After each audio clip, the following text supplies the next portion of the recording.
सास का घूंघट पार्ट 2। पिछले अंक में हमने देखा कि देविका अपने ससुराल में हर गलत बात का विरोध करती, तो उसकी वजह से देविका पर उसके ससुराल वाले बहुत अत्याचार करने लगे। एक दिन देविका ने सचिन से कहा, सचिन, मैं तुम्हारे घर में नहीं रह सकती, तुम मुझे आज ही मेरे घर शहर भेज दो, मैं अपने मम्मी पापा के पास रहूंगी। क्यों देविका, तुम शहर क्यों जाना चाहती हो? यहाँ तुम्हें किस बात की परेशानी है? किस बात की परेशानी नहीं है सचिन, तुम्हारे घर के आदमी औरतों के साथ जानवरों जैसा व्यवहार करते हैं, मैं ऐसे माहौल में नहीं रह सकती। देखो देविका, तुम्हें यहीं रहना होगा। तुम्हारी शादी मुझसे हो गई है, अब मैं तुम्हारा पति हूँ और यही तुम्हारा घर है। अच्छा, तो तुम्हें याद है कि मैं तुम्हारी पत्नी हूँ? जब तुम्हारे पिताजी और चाचा जी मुझे एक एक हफ्ते के लिए कमरे में बंद कर देते हैं, तब तुम्हें क्यों याद नहीं आता कि जो औरत कमरे में बंद है वो तुम्हारी पत्नी है? जब तुम्हारे जीजाजी और भाई मुझसे बदतमीजी से बात करते हैं, मुझे खाने के लिए कुछ नहीं देते, तब भी तुम्हें याद नहीं आता कि मैं तुम्हारी पत्नी हूँ? देखो देविका, तुम बेकार की बातें मत करो। तुम यहाँ ढंग से रहोगी, सबकी बात मानोगी, तो कोई तुम्हें कुछ नहीं कहेगा। इस तरह जानवर की तरह रहना, ढंग से रहना है तो सॉरी सचिन, मैं नहीं रह सकती, मैं आज ही अपने घर जाऊंगी। ये बोलकर देविका अपना सामान पैक कर लेती है और घर से जाने लगती है। सचिन भी उसके पीछे पीछे चलता है और उसे समझाने की कोशिश करता है। जब ये सब जोगिंदर ने देखा तो बोल पड़ा, बहू, यह सब क्या हो रहा है? कहाँ जा रही हो? सचिन, बताओ अपने पिताजी को कि कहाँ जा रही हूँ मैं। तुम्हें शर्म नहीं आती अपने पति का नाम लेते हुए? मैं अपने पति का नाम ले रही हूँ, इसमें आपको क्या परेशानी है? आपका नाम तो नहीं ले रही हूँ ना? देविका, ये किस तरह से बात कर रही हो तुम पिताजी से? जिस तरह से करनी चाहिए उस तरह से कर रही हूँ बात। इससे अच्छी तरह से मैं तुम्हारे घर के किसी भी आदमी से बात नहीं कर सकती। तीनों की बात सुनकर घर के बाकी लोग भी वहां आ जाते हैं। तभी जोगिंदर कहता है, हमारे घर की औरतें अपने मर्दों का नाम नहीं लेती। तुम्हारे शहर में होता होगा, लेकिन हमारे यहाँ पर ऐसा कुछ नहीं होता। बहू, सचिन तुम्हारा पति है, तुम उसका नाम मत लिया करो। तुम अपने पति का नाम लेने की जगह ए जी, ओ जी, सुनो जी कहा करो। पति ना परमेश्वर होता है। तो परमेश्वर का तो हम नाम लेते हैं। क्यों माँ जी, क्या आप अपने इष्ट देव का नाम नहीं लेती?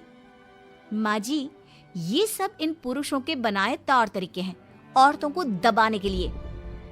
ये बेशर्म लड़की ऐसा नहीं सुधरेगी। ये हमारे घर की औरतों को भड़का रही है।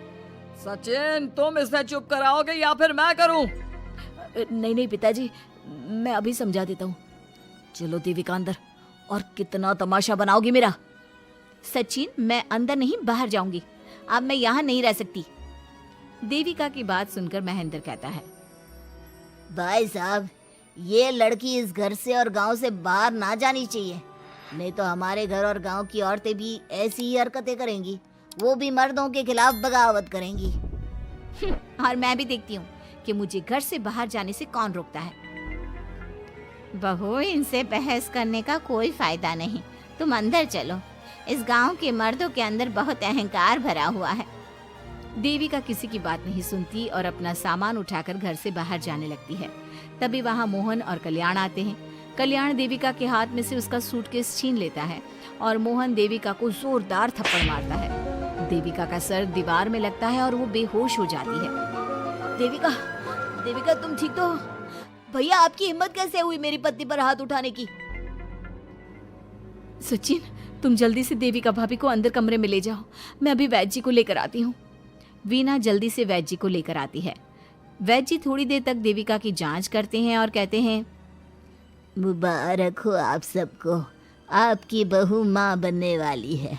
अभी तो मैं आपको दवाई दे देता हूँ, लेकिन आगे इनके इलाज के लिए आपको दाई अम्मा को बुलाना होगा। ये बात सुनकर घर के सभी लोग खुश होते हैं। देविका को जब होश आता है, उसे ये बात पता चलती है तो वो बहुत खुश होती है। वो सबसे कहती है, मैं अपने बच्चे को यहाँ नहीं रख सकती। क्यों बहू, क्या हुआ? अब तुम ये सब बातें मत सोचो, तुम्हें आराम करना चाहिए। नहीं माँ जी, आप नहीं समझ रही। अगर मेरा बेटा हुआ तो इस घर के मर्दों की तरह अहंकारी और औरतों पर जुल्म करने वाला बनेगा, और अगर मेरी बेटी हुई तो वो जानवरों की तरह जुल्म सहने वाली बनेगी और दोनों ही अनपढ़ रहेंगी।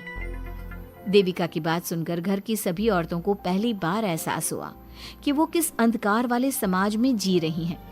लेकिन फिर भी घर की सारी औरतें उसे ही समझाती हैं।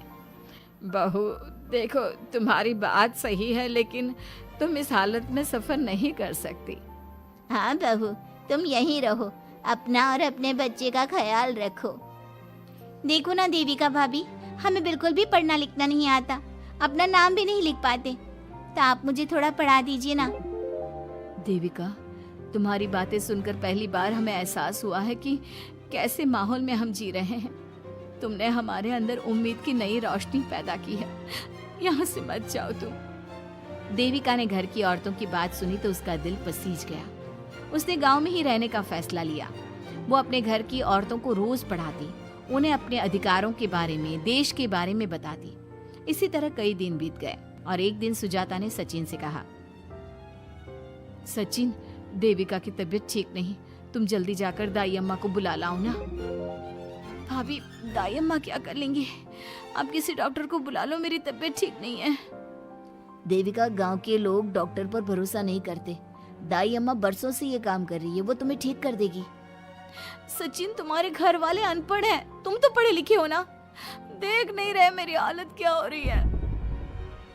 तभी तो बोल रहा हूँ, समय बर्बाद मत करो, मैं अभी आता हूँ। सचिन दाई अम्मा को बुलाकर ले आता है। दाई अम्मा घरेलू नुस्खों से देविका का इलाज तो कर देती है। कुछ समय के लिए उसकी हालत भी स्थिर हो जाती है, लेकिन वो पूरी तरह से ठीक नहीं होती। फिर देविका सचिन से कहती है, सचिन, मुझे समझ में नहीं आ रहा, तुम मुझे डॉक्टर के पास क्यों नहीं ले जा रहे? मैं माँ बनने वाली हूँ और मुझे ये भी नहीं पता कि मेरा हेमोग्लोबिन कितना है। दाई अम्मा कर रही है ना तुम्हारा इलाज। लेकिन दाई अम्मा को कुछ समझ में नहीं आ रहा कि मेरे साथ क्या हो रहा है। अगर देखो तुम मुझे नहीं लेकर गए ना, तो मैं खुद ही चली जाऊंगी। अगले दिन देविका की तबीयत दोबारा बिगड़ जाती है और दाई अम्मा के किसी भी नुस्खे से वो ठीक नहीं हो रही थी। देविका ने सारी हिम्मत जुटाई और वो अकेली ही डॉक्टर के पास जाने लगी। उसे देखकर मोहन कहता है, बहू, इस हालत में कहाँ जा रही हो? आप लोगों के भरोसे रही ना, तो आप लोग मुझे मार ही डालोगे। डॉक्टर के पास जा रही हूँ मैं। बहू, तेरा दिमाग तो ठिकाने पर है। हमारे घर की औरतें मर्दों से इलाज नहीं कराती। हे भगवान, इन जाहिल लोगों को मैं कैसे समझाऊं? डॉक्टर औरतें भी होती हैं। बहू, तो हमें पागल मत बना, हमने तो कभी कोई महिला डॉक्टर नहीं देखी। तू झूठ बोलकर निकलना चाहती है ना? इस गांव की सरहद से आप लोग कभी बाहर नहीं गए ना, इसलिए आप लोगों को नहीं पता कि महिलाएं डॉक्टर के अलावा क्या क्या है। ए लड़की, तुझसे तमीज से बात कर रहे हैं तो तू ज्यादा हवा में मत उड़। बोला ना एक बार, चल अंदर जा। चाचा जी, मैं अंदर नहीं जाऊंगी, डॉक्टर के पास जाऊंगी। मेरा इलाज सिर्फ डॉक्टर ही कर सकता है। ये बोलकर देविका घर से निकल रही थी कि तभी जोगिंदर ने उसे कमरे में ले जाकर बेड पर जोर से धक्का दे दिया, जिसकी वजह से देविका के पेट में चोट लग गई और वो दर्द की वजह से जोर जोर से चिल्लाने लगी। ये देखकर घर की सारी औरतें देविका को संभालने लगी। देविका, हिम्मत रखो, सब ठीक हो जाएगा। देविका भाभी, आप ठीक हो ना? माँ, कुछ करिए ना, भाभी की तबीयत बहुत खराब हो रही है। लेकिन मैं क्या कर सकती हूँ? भाभी, कुछ तो करो, कहीं बहू को कुछ हो ना जाए। उधर जोगिंदर मेन गेट पर बड़ा सा ताला लगा देता है और कहता है, आज के बाद इस घर से कोई भी औरत बाहर नहीं निकलेगी। देविका का बच्चा भी इसी घर में होगा, ये जिंदा रहे या मर जाए। जोगिंदर की बात सुनकर सभी औरतें बाहर आती हैं। जब विमला को इस बात का एहसास हो जाता है कि जोगिंदर देविका को डॉक्टर के पास किसी कीमत पर नहीं जाने देगा, तब विमला पहली बार अपना घूंघट उठाकर तेज आवाज में कहती है, मैं भी देखती हूँ देविका को डॉक्टर के पास जाने से कौन रोकता है। आज देविका डॉक्टर के पास जाकर रहेगी। देविका की सास का घूंघट आखिरकार उतर ही गया। घर के आदमियों ने पहली बार विमला का ये रूप देखा था और उसकी तेज आवाज पहली बार सुनी थी।